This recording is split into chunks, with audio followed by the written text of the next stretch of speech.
بسم اللہ الرحمن الرحیم۔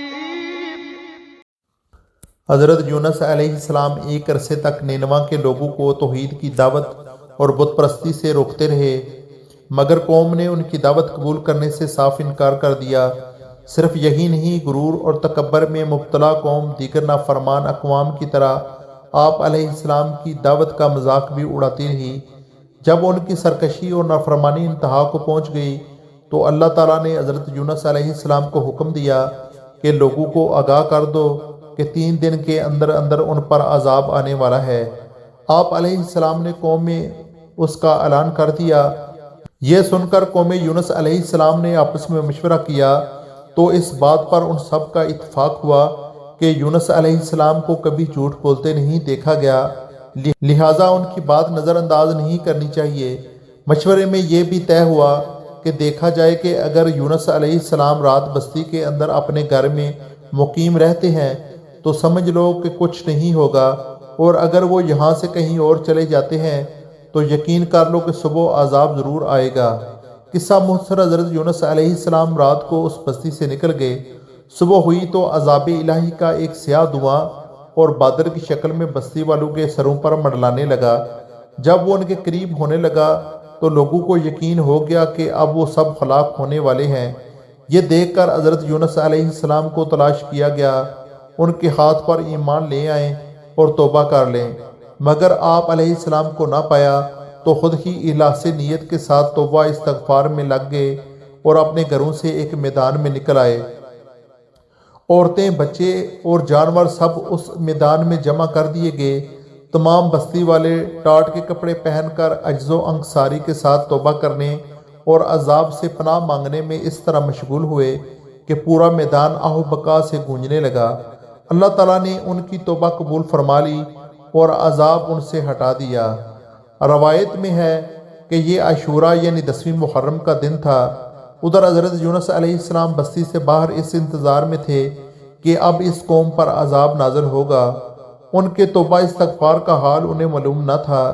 جب عذاب ٹل گیا تو انہیں فکر ہوئی کہ اب تو قوم مجھے جھوٹا قرار دے دی گی، کیونکہ میں نے اعلان کیا تھا کہ 3 دن کے اندر عذاب آ جائے گا۔ اس قوم کا قانون تھا کہ جس شخص کا جھوٹ معلوم ہو اور وہ اپنے کلام پر کوئی شہادت پیش نہ کر سکے تو اسے قتل کر دیا جاتا۔ تو یونس علیہ السلام کو فکر ہوئی کہ انہیں بھی جھوٹا قرار دے کر قتل کر دیا جائے گا۔ اس رنج و غم اور پریشانی کے عالم میں اس شہر سے نکل جانے کا ارادہ کر کے چل دیے، یہاں تک کہ بحر روم کے کنارے پہنچ گئے۔ وہاں ایک کشتی دیکھی جس میں لوگ سوار تھے۔ آپ علیہ السلام کو ان لوگوں نے پہچان لیا اور کرائے کے بغیر سوار کر لیا۔ کشتی روانہ ہو کر جب وسط میں پہنچی تو دفعتاً ٹھہر گئی، آگے بڑھتی ہے اور نہ پیچھے۔ کشتی والوں نے منادی کی کہ ہماری اس کشتی میں کوئی ظالم گناہ گار یا بھاگا ہوا غلام سوار ہو جاتا ہے تو یہ کشتی خود بخود رک جاتی ہے۔ ایسے آدمی کو چاہیے کہ خود کو ظاہر کر دے تاکہ اس کی وجہ سے سب پر مصیبت نہ آئے۔ اس پر حضرت یونس علیہ السلام بول اٹھے کہ وہ بھاگا ہوا غلام گناہ گار میں ہی ہوں، کیونکہ اپنے شہر سے نکل کر کشتی میں سوار ہونا ایک طبعی خوف کی وجہ سے تھا۔ اللہ تعالیٰ کے حکم کے بغیر یوں چلے آنے کو حضرت یونس علیہ السلام کی پیغمبرانہ شان نے ایک گناہ قرار دیا کہ پیغمبر کی کوئی نقل و حرکت بلا اذن الہی نہیں ہونی چاہیے تھی۔ بہرحال آپ علیہ السلام نے فرمایا کہ مجھے دریا میں ڈال دو تو تم سب اس عذاب سے بچ جاؤ گے، مگر کشتی والے اس پر تیار نہ ہوئے، بلکہ انہوں نے قرآن اندازی کی تاکہ جس کا نام نکلے اسے دریا میں ڈالا جائے، لیکن قرآن اندازی میں بھی آپ علیہ السلام ہی کا نام نکل آیا۔ لوگوں کو اس پر تعجب ہوا تو کئی مرتبہ قرآن اندازی کی گئی اور ہر مرتبہ آپ علیہ السلام ہی کا نام آتا رہا۔ قرآن کریم کی سورۃ الصفات کی آیت نمبر 141 میں اس قرآن اندازی اور حضرت یونس علیہ السلام کا نام نکلنے کا ذکر موجود ہے۔ ایک طرف قرآن اندازی میں نام نکلنے پر آپ علیہ السلام کو دریا میں ڈالے جانے کا سامان ہو رہا تھا، دوسری طرف ایک بہت بڑی مچھلی اللہ تعالیٰ کے حکم پر کشتی کے قریب منہ کھولے موجود تھی کہ آپ علیہ السلام کو اپنے پیٹ میں جگہ دے۔